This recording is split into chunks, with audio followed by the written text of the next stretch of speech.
وقفے کے بعد دوبارہ خوش آمدید. شاہنواز صاحب، یہ بتائیں کہ ہمارے لیے نظام حکمرانی کون سا درست ہے؟ مثلا جمہور کی حکمرانی کی بات ہوتی ہے. جمہور کی حکمرانی ہم اگر اس لیول پر جو ہمارے جمہور کا رویہ اور ذہنی ساخت اور سانچہ ہے اس کے مطابق اگر ہم لیں تو کیا یہ حکمرانی مثلا جمہوری نظام جو الیکٹڈ پیپل پہ مشتمل ہو وہ ہمیں اس بحران سے نکالنے کا سبب بن سکتا ہے؟ مثلا یہ اتنے کوالٹیٹیولی ہمارے لوگ اتنے بہتر ہیں کہ وہ ایسی قیادت منتخب کر سکیں جو ہمیں اس بحران سے نکال سکیں؟ ہاں، میں نے آپ سے کہا نا کہ مسئلہ جو ہے وہ دیکھیے، جمہوریت کے دو آسپیکٹ ہیں. ایک اس کا تھیوریٹیکل آسپیکٹ ہے اور اس کا ایک عملی آسپیکٹ ہے. تھیوریٹیکل آسپیکٹ پر بہت تنقید موجود ہے، اقبال نے بھی کی ہے، مولانا مودودی نے بھی کی ہے، اور وہ بالکل صحیح ہے اور ایکسیپٹیبل ہے پوری امت کے لیے، اس میں کوئی دو رائے ہے ہی نہیں.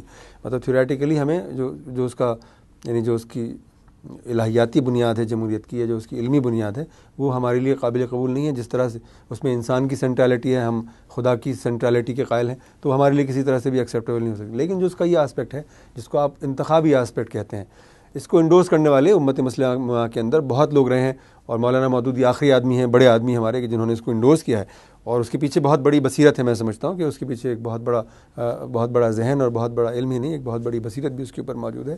تو یہ ہمارے لیے ایکسیپٹیبل ہے یہ، اور ہم سمجھتے ہیں کہ اس کے ذریعے سے مسلم دنیا کے اندر کوالٹیٹیو پولیٹیکل چینج آ سکتا ہے، اگر ہم اس کو پوری طرح سے ایگزاسٹ کریں. اس کے امکانات کو ہم نے اس کے امکانات کو پوری طرح سے ایگزاسٹ نہیں کیا. لیکن جو بات میں آپ سے کہنا چاہ رہا ہوں وہ یہ ہے کہ پالیٹکس کو کوالٹیٹیو بنانے کا طریقہ جو ہے وہ وہی ہے جو اقبال نے تجویز کیا. اقبال نے کہا ہے کہ جلال بادشاہی ہو کہ جمہوری تماشا ہو، جدا ہو دین سیاست سے تو رہ جاتی ہے چنگیزی. تو دین اور دنیا کی تفریق اگر آپ قائم کریں گے تو پالیٹکس اسی ادبار کا شکار ہوگی جس ادبار میں وہ آپ کو اپنے ملک کے اندر نظر آتی ہے. اور بائی دا وے، صرف پاکستان کا حال برا نہیں ہے، پوری دنیا کا حال پالیٹکس کے حوالے سے بہت برا ہے. امریکہ کا حال کون سا بہت اچھا ہے. یعنی وہاں اوباما صاحب جو ہیں وہ حکمران بنے ہوئے ہیں، تو اگر آپ ان کو امریکہ کی تاریخ کے تناظر میں دیکھیں تو بہت کمزور آدمی آپ کو نظر آئیں گے. یہی حال بھارت کا ہے. یعنی بھارت میں اس وقت جو لوگ رول کر رہے ہیں ان کو آپ گاندھی کے ساتھ اور نہرو کے ساتھ کمپیئر کر ہی نہیں سکتے آپ. صحیح ہے. تو یہ پوری دنیا کا مسئلہ ہے. یعنی قیادت کا فقدان اور قیادت کا بحران صرف پاکستان کا نہیں، پوری دنیا کا مسئلہ ہے. اور اس کا سبب یہ ہے کہ اس کا جو کوالٹیٹیو آسپیکٹ ہے وہ غائب ہو گیا ہے ہر جگہ سے، اور جمہوریت جو ہے محض ایک انتخابی نظام کا نام بن کر رہ گئی ہے. یعنی جمہوریت کا نام ہے، مطلب ہے انتخابات کرا دینا بس، اور اس کی فضا قائم ہو جانا اور پارلیمنٹ کا وجود میں آ جانا بس. اس میں جو اس کا کوالٹیٹیو آسپیکٹ ہے وہ بالکل مسنگ ہے.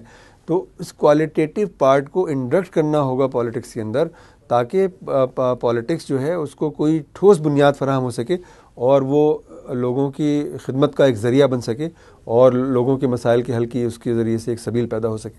اچھا، اس میں اگر آپ جیسے ہم نے تمام مسائل کی نشاندہی کی اور ہم نے ایک اوور آل سطح پر یہ بھی تعین کر لیا کہ اس کو کس طرح سے ریزولو کیا جا سکتا ہے، لیکن اگر آپ اس کو پن پوائنٹ کر کے 1 2 3 میں بتائیں کہ ایک عام آدمی اس نظام کو بہتر کرنے کے لیے کیا ایکشنز کرے، پولیٹیکل لیول پہ پولیٹیکل جماعتیں کیا ایکشنز کریں، اور اوور آل ایک کیا ڈائریکشن ہو جو اس وقت پاکستان کو لینی چاہیے کہ ہم اس بحران سے نکل سکیں؟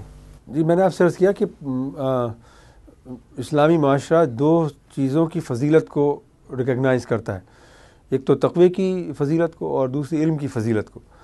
تو جب تک آپ اپنے پولیٹیکل سسٹم کو ان دو فضیلتوں کی بنیاد پر استوار نہیں کریں گے، اس وقت تک آپ کا پولیٹیکل سسٹم وہ چیزیں ڈیلیور کر ہی نہیں سکتا جو کہ آپ جس کا کہ آپ اس سے تقاضا کر رہے ہیں. آپ کا مسئلہ یہ ہے کہ آپ کیکر کا درخت لگاتے ہیں اور اس سے انگور توڑنے کی خواہش کرتے ہیں. تو کیکر کے درخت پر انگور نہیں لگتے، انگور کے درخت بیل پر لگتے ہیں. انگور اگر آپ کو توڑنے ہیں تو انگور کی بیل آپ کو لگانی پڑے گی، اور وہ اس کا طریقہ میں نے آپ کو بتا دیا. تو یہ تو ایک ڈائمنشن ہے. دوسرا ڈائمنشن اس کا یہ ہے کہ اگر سیاسی جماعتیں واقعی سیاسی جماعتوں کا کردار ادا کرنا چاہتی ہیں تو چلیے مذہبی اعتبار سے تو مطلب بڑی بات ہے، وہ تو سیکولر جو اس کے ٹینٹس ہیں، جو سیکولر ریکوائرمنٹس ہیں، یعنی سیکولر فریم ورک کے اندر جو اہلیت کے تقاضے ہیں وہ بھی پورا نہیں کر رہی ہیں. یعنی ہماری سیاسی جماعتیں ہی نہیں ہیں، موروثی سیاسی جماعتیں ہیں، مطلب سب پر خاندانوں کا غلبہ قبضہ ہے. جماعت اسلامی کے سوا پاکستان کے اندر کوئی پولیٹیکل پارٹی موجود ہی نہیں ہے، یعنی جن معنوں میں پولیٹیکل پارٹی کی اصطلاح استعمال کی جاتی ہے. اور بدقسمتی ہماری یہ ہے کہ آپ ابھی ہم بات کر رہے تھے آپ کے یعنی انٹلیکچوئل ایلیٹ کی، آپ نے کیا کبھی کسی اخبار کے اندر کوئی اس طرح کا مضمون پڑھا ہے جس میں اس بات پر ماتم کیا گیا ہو کہ بھائی یہ پیپلز پارٹی کیوں یہ ڈیموکریٹک پارٹی نہیں ہے؟ یہ مسلم لیگ نواز کیوں ڈیموکریٹک پارٹی نہیں ہے, یا ایم کیو ایم کیوں ڈیموکریٹک پارٹی نہیں ہے, اللہ ماشاء اللہ کہیں اکا دکا کوئی ریفرنس ضرور نظر آ جاتا ہے, لیکن اس کو فوکس کوئی نہیں بناتا. یعنی یہ تو ہمارے ذرائع ابلاغ کا بنیادی اور مرکزی مسئلہ ہونا چاہیے نا کہ ہماری پولیٹیکل پارٹیز کیوں پولیٹیکل نہیں ہے, کیوں ڈیموکریٹک نہیں ہے. میں ویسٹرن کانٹیکس میں بات کر رہا ہوں, اسلامی کانٹیکس میں بات نہیں کر رہا ہوں, مطلب اس کانٹیکس میں بھی وہ نہیں ہے. تو یہ کرنے کی ضرورت ہے کہ ہماری پولیٹیکل پارٹیز حقیقی معنوں میں پولیٹیکل پارٹیز بن کر ابھریں تاکہ وہ سرو کرنے کی ایبلٹی کے حامل ہو سکیں. نمبر 2. نمبر 3 یہ کہ جو ہمارے عوام الناس ہیں ان کو یہ بات سمجھنی چاہیے, تجربے سے حالانکہ انہوں نے جان ہی لیا ہے کہ ان کو ان کی جو خدمت ہے وہ ان کے تعصبات میں مضمر نہیں ہے. یعنی ہم یہ سمجھتے ہیں کہ یہ مہاجر ہے, یہ پٹھان ہے, یہ سندھی ہے, یہ ہمارا بھائی ہے, ہماری کمیونٹی کو بلانگ کرتا ہے, یہ ہمارا خیال رکھے گا, خواہ وہ کتنا ہی زیادہ بدعنوان اور کتنا ہی نااہل کیوں نہ ہو.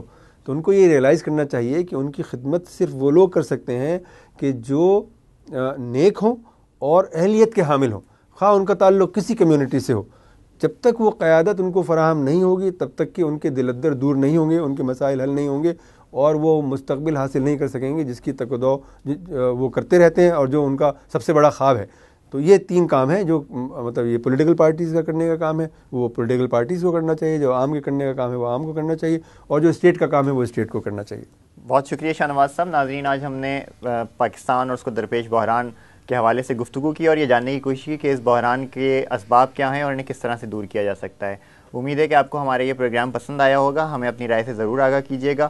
میں جاتے جاتے اپنے مہمان شاہ نواز فاروقی صاحب اور اپنے شریک میزبانوں قاضی محمد یاسر اور احمد تمجید اعجازی کا شکریہ ادا کروں گا, اور انشاءاللہ اگلے ہفتے پھر کسی نئے موضوع کے ساتھ دوبارہ حاضر ہوں گے. جب تک کے لیے اجازت, اللہ حافظ.